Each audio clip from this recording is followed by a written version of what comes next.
Bonjour à tous. Une courte vidéo pour partager une connaissance nouvelle. Dans une précédente vidéo, j'avais indiqué que le vrai nom de l'homme et de la femme ne sont certainement pas Adam et Ève ou Adama et Hawa, comme on l'entend souvent. Dotés de la puissance procréatrice et de l'esprit de Tata Nzambe, dont le nom est Congo, les noms de ces créatures, fondateurs de la lignée des hommes, contient forcément la lettre K.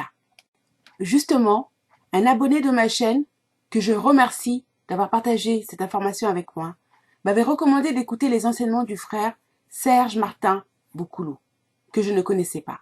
Je suis tout à fait en phase avec ce qu'il dit et je vous encourage à vous abonner à cette chaîne et à regarder ses vidéos. Elles sont très intéressantes.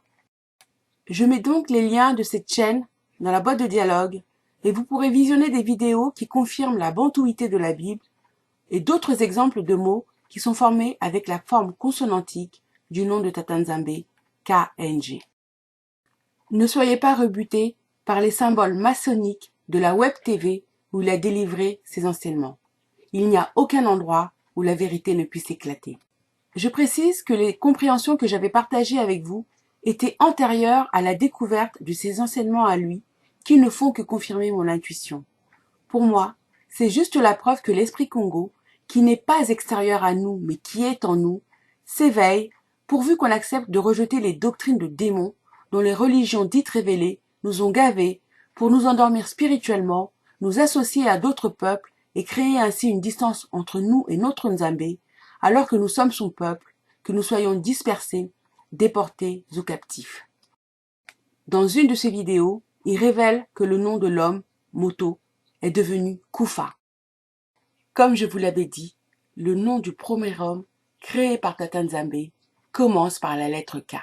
Exactement comme les noms des fils de Nokanoé, Kem, Kam et Koi, pères fondateurs de la nouvelle lignée des hommes de la période post-diluvienne, l'homme créé par Tata Nzambe avait forcément un nom commençant par la lettre K.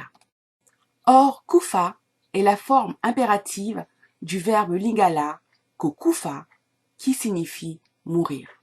Et nous savons que c'est à cause du péché d'Adam que la mort a été introduite dans la création.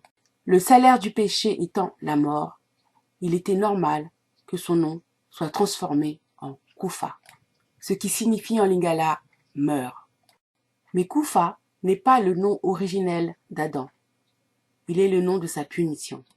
Il nous reste encore à trouver son nom originel, ainsi que celui de celle qui est connue comme Ève ou Hawa. Je vous remercie pour votre écoute, vos commentaires, vos pouces en l'air et vos partages, et je vous dis à très vite.